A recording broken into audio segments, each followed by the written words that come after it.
Assalamualaikum warahmatullahi wabarakatuh. Saya Mela Rahmayanti Putri dari PGSD 5A Universitas Muhammadiyah Tasikmalaya. Tujuan saya membuat video ini yaitu untuk memenuhi salah satu tugas kelompok mata kuliah layanan bimbingan belajar. Sebelumnya, saya akan mengenalkan dua rekan saya, yaitu Saya Rani Nur Hidayah. Saya Armia Nurul Sumarna. Di sini kami akan menjelaskan materi mengenai layanan bimbingan di SD. Nah, sebelum ke pembahasan bentuk-bentuk layanan bimbingan di SD, kita harus mengetahui dulu apa sih bimbingan itu. Bimbingan adalah bantuan yang diberikan kepada individu-individu dalam menentukan pilihan-pilihan dan mengadakan berbagai penyesuaian secara bijaksana dengan lingkungannya. Tujuan utama dari bimbingan adalah untuk mengembangkan setiap individu sesuai dengan kemampuannya.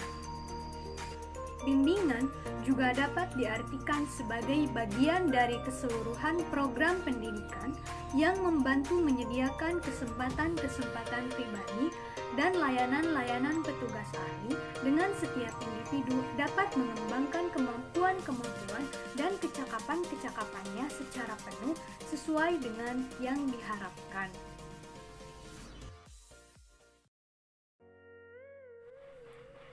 Yang pertama yaitu bimbingan belajar. Bimbingan belajar diarahkan kepada upaya membantu peserta didik dalam mempelajari konsep dan keterampilan yang terkait dengan program kurikuler sekolah. Jelasnya, dalam mempelajari berbagai bidang studi. Bimbingan dasar di sekolah dasar akan terpadu dengan proses pembelajaran yang berorientasi kepada perkembangan peserta didik. Kepedulian guru terhadap keragaman individual peserta didik merupakan hal yang penting sebagai dasar penentuan jenis bantuan kepadanya. Dalam proses bimbingan belajar, sangat mungkin jika guru dituntut memberikan layanan kepada peserta didik secara individual atau perorangan. Yang kedua yaitu bimbingan pribadi.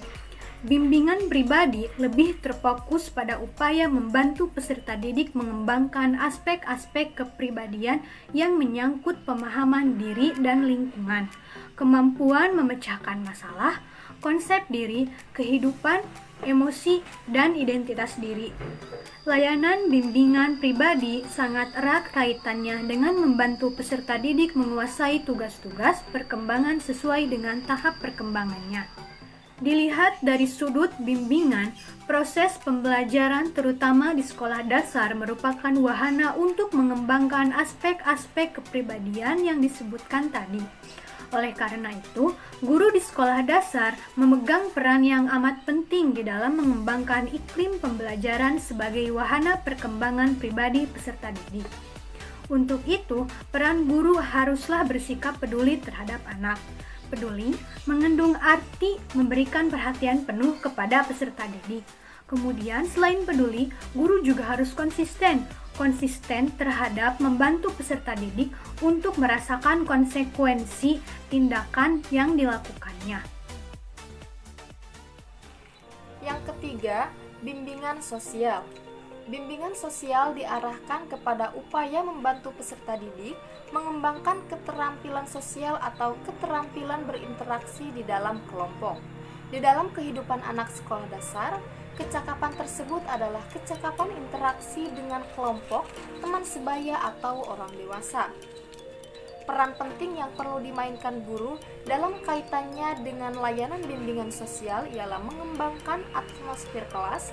Atmosfer kelas yang kondusif bagi perkembangan sosial ialah yang dapat menumbuhkan rasa turut memiliki kelompok, partisipasi kelompok, penerimaan terhadap keragaman individu dan kelompok.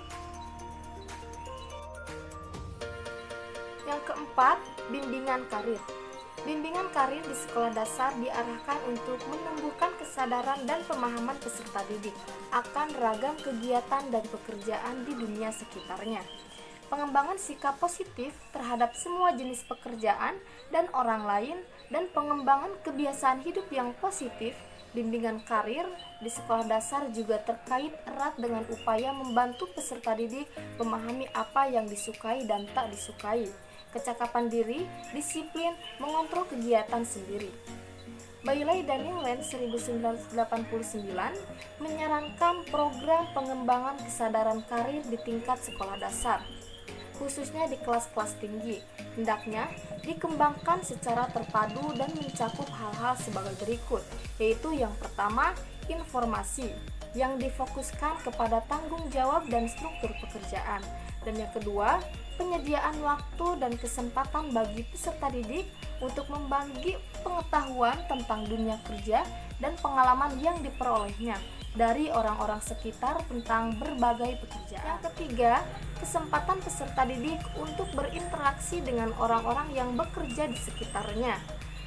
Interaksi ini akan menjembatani anak dengan dunia kerja. Yang keempat, kesempatan bagi peserta didik untuk mengetahui bagaimana orang melaksanakan pekerjaan atau profesi yang dipilihnya. Dan yang terakhir, yang kelima, kesempatan bagi peserta didik untuk mengenali peran faktor jenis atau gender dalam pekerjaan. Yang kelima, ada bimbingan anak berbakat. Bimbingan anak berbakat dapat digolongkan ke dalam bentuk sebagai berikut. A. Pengajaran, pengayaan, dan perpustakaan. Yang B. Percepatan. Yang C. Pengelompokan khusus. Yang keenam, ada bimbingan bagi anak berkesulitan belajar. Definisi yang dikemukakan para ahli menunjukkan bahwa learning disability tidak digolongkan ke dalam satu keluarbiasaan. Kesulitan belajar lebih didefinisikan sebagai gangguan perspektual, konseptual, memori, maupun ekspresi di dalam proses belajar. Kendatipun gangguan ini terjadi di dalam berbagai tingkatan kecerdasan, namun kesulitan belajar lebih terkait dengan tingkat kecerdasan normal atau bahkan di atas normal. Yang ketujuh, ada bimbingan bagi anak dengan perilaku bermasalah.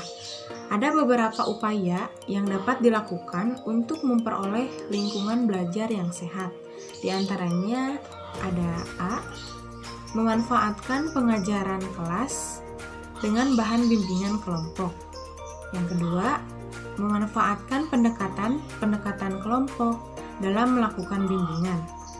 Yang ketiga, mengadakan konferensi kasus dengan melibatkan para guru dan orang tua untuk menemukan alternatif pemecahan kasus. Menjadikan segi kesehatan mental sebagai salah satu segi evaluasi. Yang terakhir ada memasukkan aspek-aspek hubungan insaniah ke dalam kurikulum sebagai bagian terpadu dari bahan ajaran yang harus disajikan oleh guru. Jadi, kesimpulannya yaitu bimbingan merupakan bantuan yang diberikan kepada individu-individu dalam menentukan pilihan-pilihan dan mengadakan berbagai penyesuaian secara bijaksana dengan lingkungannya. Tujuan utama dari bimbingan adalah untuk mengembangkan setiap individu sesuai dengan kemampuannya. Adapun bentuk-bentuk layanan bimbingan belajar di SD, yaitu yang pertama bimbingan belajar, yang kedua bimbingan pribadi, yang ketiga yaitu bimbingan sosial, selanjutnya bimbingan karir, bimbingan anak berbakat, bimbingan anak berkesulitan belajar, dan bimbingan anak dengan perilaku bermasalah. Sekian dari kelompok kami. Mohon maaf bila terdapat banyak kesalahan dan kekurangan. Wabillahi taufiq wal hidayah. Wassalamualaikum warahmatullahi wabarakatuh.